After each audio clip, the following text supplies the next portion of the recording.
Hello, in today's video we are going to make this beautiful Cricut pop-up sunflower card. This is perfect for Mother's Day or any occasion really, but I thought this would be a good time of year to do this one, and it has a little insert there for your message. So cut everything out on your Cricut machine and then we can start to put it all together. Firstly, I started with the flower petals.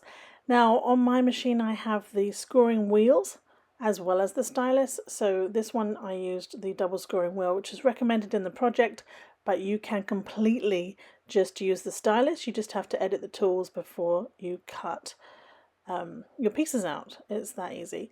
And as you can see, there are drawn lines on here as well, so that's, you need some Cricut pens and it'll tell you what colors to use, but again you can use whatever colors you want, and it will prompt you in Design Space as to when you put those in the machine.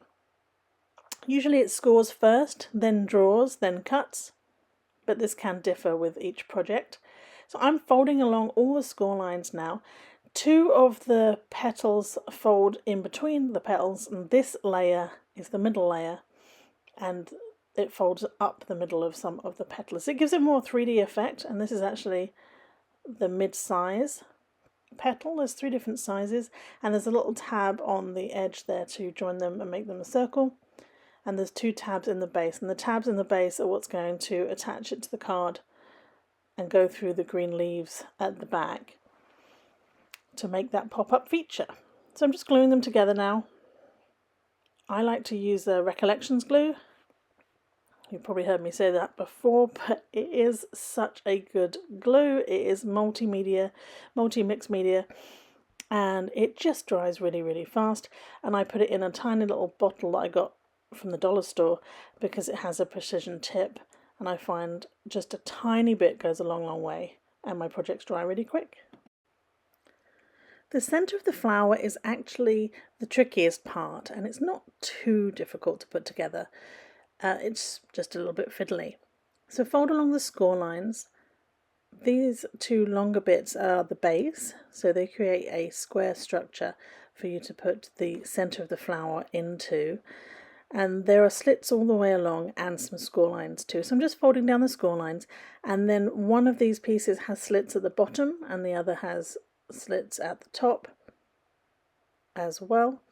So slide the one with the slits at the bottom on top of the other one to create a square. And as you can see, there are 6 other pieces to this. The 2 biggest ones go next, and they crisscross on the center to create a good structure. They're also the tallest pieces, so it creates kind of a semicircle when looked at from the side. And the next 2 pieces have slits on the top as well as the bottom, so they go next, and it doesn't really matter where they go as long as they're parallel to each other. It folds like that if it's correct. So these 2 next, parallel to each other, they have slits on the bottom and the top, so they can slide in, but they're also able to have things slide on top of them. And so once they're in place, the last 2 slide in on top of those. Stick with it. You will get there in the end. Just take your time and try and be a bit patient with it. Remember, crafting is supposed to be fun and therapeutic. If you don't like the center of this flower, but you still want to do a flower pop-up card, then check out my other pop-up videos. I do have one that I did recently, which is the butterfly flower pop-up card that's in Cricut Design Space. It's really cute and doesn't have this centerpiece in it because it has a butterfly in the center, which folds flat as well. Last piece going in, and if it's correct, it should fold like this, which means it's going to sit flat in the card and your pop-up will work. That's how it should look from the top, and that's how it should move. Just pop that to one side and we will work on the next piece. This piece has a few score lines on it. We just fold them all along, and it has 3 tabs, 2 tabs at the bottom which are going to go through the card, and 1 tab on the edge. Add some glue to that last little tab, and that connects it and makes it a hexagon. shape, which works perfectly for the center of the card, and it's going to frame that centerpiece that you just worked on. The large green piece are the leaves. It's pretty self-explanatory, and we just have one score line down the middle. So fold along that crease, and you can see there are drawn lines on this as well. I did this with a green pen. I think it called for a darker pen than I had handy, which is why you can't really see them that much, but I don't mind.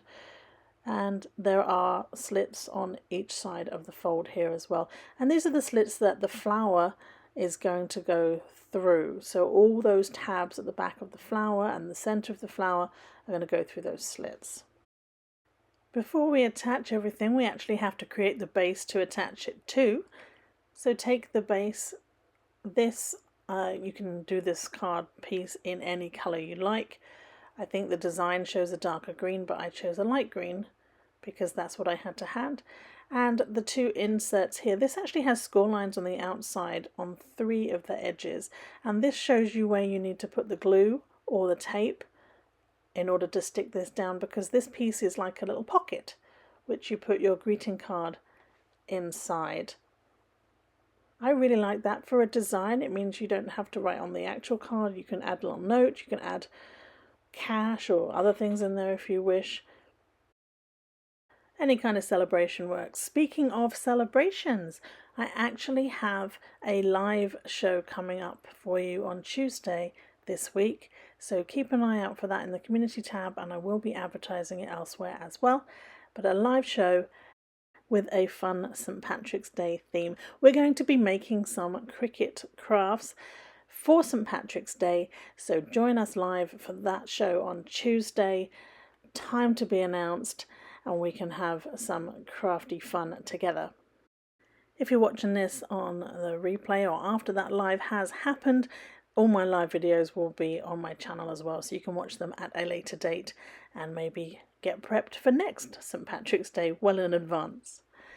As you can see, we are just gluing down both sides here.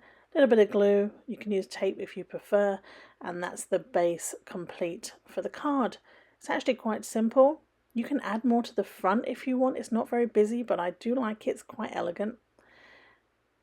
And inside the card you're going to have all these layers. Now we're going to put them together one piece at a time. The biggest petal first, and poke those tabs through the outside slits.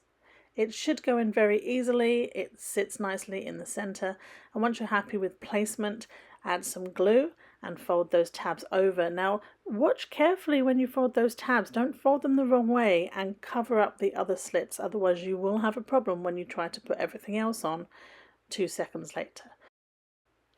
Repeat the process with the middle and top layer of the petals. Slide the tabs through the slits, fold the tabs over and glue them in place. It's easiest, as you can see, I'm folding it as I do it. It's easiest to put pressure on it when they're folded, because that's how the card is designed, rather than opening it out flat. I don't want to squash any of the petals. I want it to still have a 3D effect when I open the card. So this is the easiest way to fold them down. Put pressure on until the glue dries and make sure that it's going to fold flat as a card when it's done as well. This piece goes in the middle slots, glued down just the same as the flower petals, and hold that in place. It's really coming together now. This centerpiece does go in here, but can you spot the mistake I make? I will let you know what I did in a second and how to fix it, but there is actually a step I missed before gluing this in place. So if you're watching this, don't glue this bit in yet. It will be much easier if you watch the next bit of the video and then glue this piece in place. So this is how this goes in, but not quite yet. I made a mistake. I didn't realize until I'd finished this, but if you look to my right, my Cricut scraper is actually hiding some missing parts, the center of this flower. And when I move my scraper, you see those pieces and I have to figure out how to get them in the flower. Once I've glued it all down, of course, it was a bit late to do it easily. However, I did still manage to achieve it. So if you've done the same thing, I'm going to show you how to fix it. Hopefully you didn't, and you can watch till the end, put those pieces in next, and then go back and carry on. Everyone makes mistakes. The good thing about crafting is you can usually fix it in the process. And honestly, missing the two black sections in the center of this flower don't make much difference. So it's not the end of the world if that happens to you too. Believe it or not, I've made this card a few times before, very recently, so I'm still a bit shocked that I managed to mess it up while filming. This is the envelope. I always use patterned paper because it folds easily, it's lightweight for mailing, and I can use the pattern on the inside of the card. This is the moment I realize I have forgotten the middle sections. And now I have to figure out how to get them into the center of the card, even though I've glued everything down. Now there is actually a little bit of leeway in the center here, and I can slide them underneath. The first one I add glue to the piece and then slide it in, which got a little bit messy. The second one I put dabs of glue inside the card first and then slid the piece in. Well, I hope you had more success than me today, and I hope I helped a little bit in you making this fabulous pop-up card. Do check out my other videos. I thank you for being here today. I hope you had as much fun as I did, and I will see you all on the next one.